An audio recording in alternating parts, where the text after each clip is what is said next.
Today we are going to read British Poetry Meg 1, MA English IGNOU, poem number 5 written by John Donne.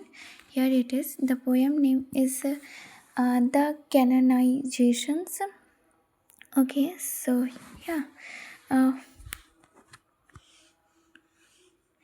First, I'll tell you what is the meaning of the canonizations. Canonizations are normal persons who become sent, and after which we can call that person is a canonizations. Okay, so there is a one, two, three, four stanzas here. So in first stanza, uh, for God's sake, hold your tongue and let me love, or chide my palsy or my gut. My 5 grey hairs are ruined fortune float. With wealth your state, your mind, with arts improve. Take you a course, get you a place, observe is his honor or his grace, or the king's real or his stamped face. Contemplate what you will approve, so you will let me love. Contemplate here it is a meaning of dream, assume. Okay, so in this first stanza poet says that for God's sake hold your tongue and let me love. He is saying that stop criticizing me and let me love in peace. Let me do love in a peace, or chide my palsies or my gut. If you must criticize, talk about my illness instead of not a chance to do love. My 5 grey hairs or ruined fortune float. It means mock my aging or poor money that we have, but don't criticize about my love.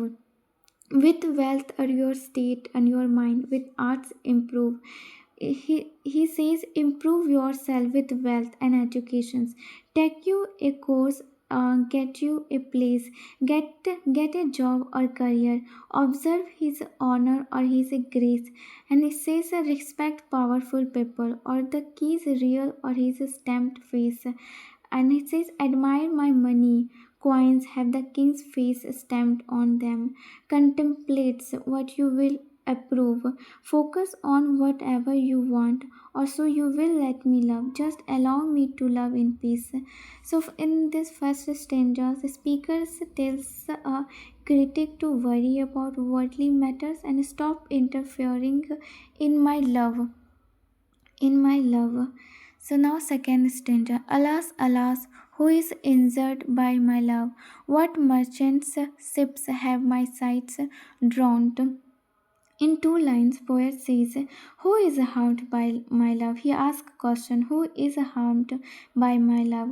What merchant ships have my sights drawn? My sights haven't sunk ships. Who says?" Who says my tears have overflowed his ground? When did the heats which my winds feel?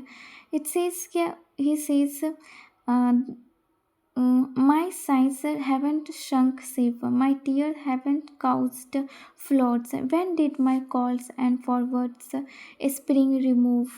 When did the heats which my Venus feels?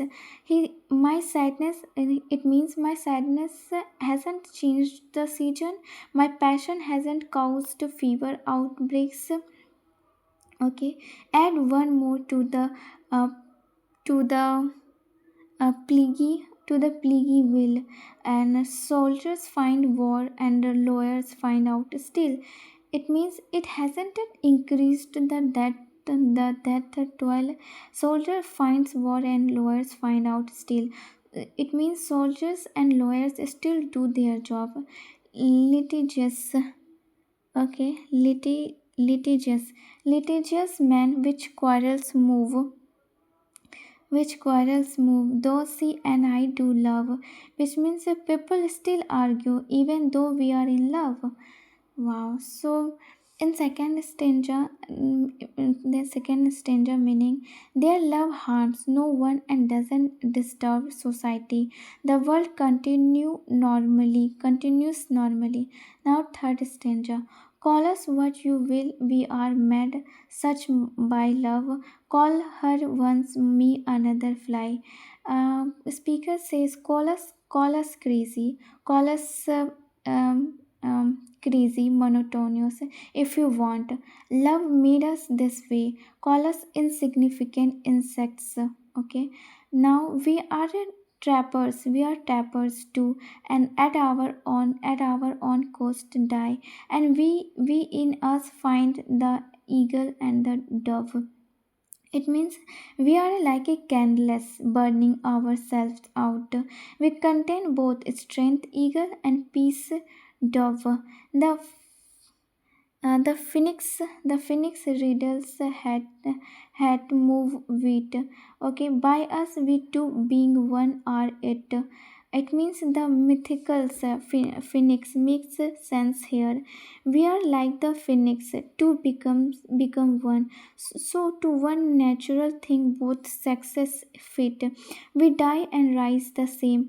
It means we become one being. We die and are reborn through love. Okay, so we live through love, we die through love, no matter, so and prove mysterious by this love. It means our love is a myself and powerful. So in this third stanza it says love transformed them into something legendaries and internal like the phoenix. Now, fourth stanza. We can die by it if not live by love. Even if love destroys us and it gives us meaning. And if unfit for tombs and hairs, it means if we aren't worthy of grand and funerals, our legend be. Legend here it shows a story. Our legend be it will be fit for verses. Verses means poetry. Okay, and if no piece of chronicle be proof, which means our story will live in poetry. If history books ignore us, we will build. Here it is. We will build in sonnets pretty rooms as as well